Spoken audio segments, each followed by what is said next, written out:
Hello प्यारे दोस्तों, आज हम बात करेंगे रज्जू भैया यूनिवर्सिटी के मॉडल पेपर की। तो हमारे पास पिछले वर्ष फर्स्ट सेमेस्टर का मॉडल पेपर है जो संस्कृत का है। मॉडल पेपर क्या, ये रियल पेपर था। तो पिछले वर्ष हमारे फर्स्ट सेमेस्टर में लगा था संस्कृत पद्य साहित्य एवं व्याकरण। तो आप देख सकते हैं हमें समय मिला था 2 घंटे का और मैक्सिमम मार्क है 75 नंबर का।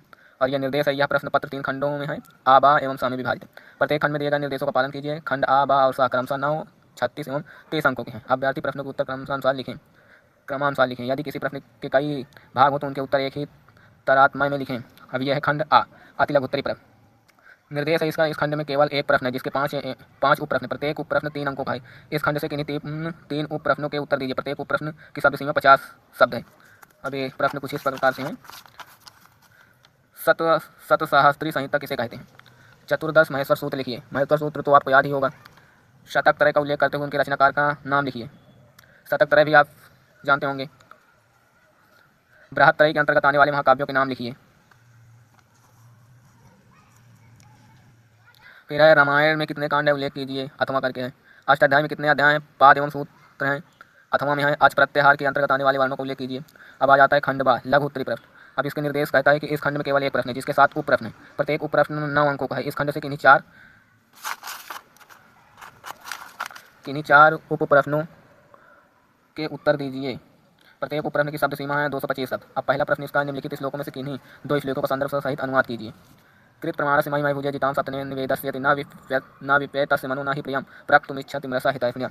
तो दोस्तों ये किरातार जूनियम का श्लोक है। जब मैं पढ़ा हूँ तो मुझे याद है। धूम ज्योतिषल्लिर्मरुतं सन्निपतातु क्वमेघा संदेशार्थः क्व पटुकर्णः प्राणिभिः प्रापणीयः इत्तु सुक्या आहदुपरिगणयन्गुच्छकस्तां यावश्चे कामार्थं हि प्रकृतिकृपणाश्चेतना चेतनेषु। यह बात किया जाए तो यह मेरे हिसाब से हो सकता है कालिदास के मेघदूतम का है शायद यह श्लोक। अब यह है तीसरा श्लोक है, विद्या नाम नरस्य रूप मासिकम प्रचन्न गुणतम धनम विद्या बहुकारी यश सुखकारी विद्या गुणानाम गुरु विद्या बहुजनो विदेश गमने विद्या पर देवता विद्या राज सुपूजते नहीं धनम विद्या विहीनम पशु। तो ये श्लोक है मेरे हिसाब से भर्तृहरि के नीति शतकम का ये श्लोक है। आप लोग सही से पढ़िएगा क्योंकि मुझे पढ़े हुए काफ़ी समय हो गया है, लेकिन फिर भी याद है, मैं एकदम कन्फर्म कह सकता हूँ। अब अगला प्रश्न का हमारा आ जाता है।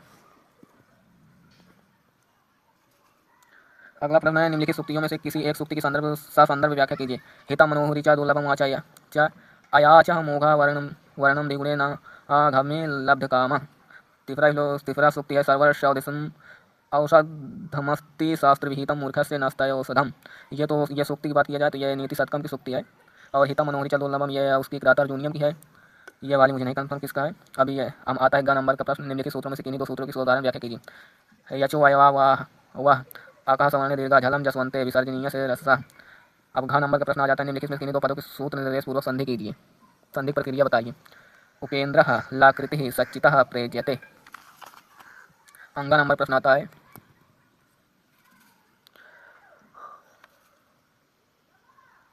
अंगा नंबर का प्रश्न कहता है, निम्नलिखित में किन्हीं 2 संज्ञाओं को सूत्र उल्लेख पूर्वक पर कीजिए। अनुनासिक संज्ञा, लोप संज्ञा, तीसरा पद संज्ञा, चौथा वृद्धि संज्ञा।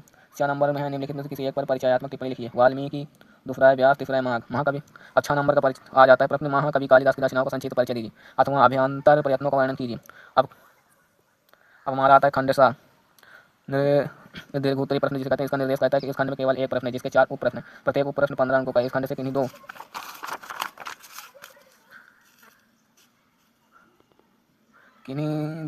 उप प्रश्नों को उत्तर दिए। प्रत्येक उप प्रश्न की शब्द सीमा 475 है। तो का नंबर इसका प्रश्न कहता है, भर्तृहरि के अनुसार मूर्खों की विशेषताओं का वर्णन कीजिए। अगर आप नीति शतकम पढ़े हैं इनका तो आप अवश्य कर सकते हैं। फिर है उपमा कालिदास की विवेचना कीजिए। अगर आप मेघदूतम पढ़े और इनका परिचय पढ़ें तो जरूर कर सकते हैं। भारवे अर्थगारों की समीक्षा कीजिए। ख नंबर का प्रश्न कहता है, ग नंबर का तो वर्णों के उच्चारण स्थान पर निबंध लिखिए। अगर आप वर्णों के उच्चारण पर अगर आप पढ़े हैं, आका मतलब एक सूत्र होता है अकुह विसर्जनीय करके, ऐसे तो सबके सूत्र हैं, ऋतु रसाणाम करके, ऐसे इसके अगर आप सबको पढ़े हैं उनके शब्द स्थान को उच्चारण के बारे में तो आप अवश्य इसको भी कर सकते हैं। व नेचर के अनुसार दुर्योधन की शासन व्यवस्था का वर्णन कीजिए। अगर आप किरातार जूनियम पढ़े हैं तो इसको भी कर सकते हैं। अब घ नंबर कहते हैं, संस्कृत वाङ्मय में अंतर्निहित ज्ञान विज्ञान का वर्णन कीजिए।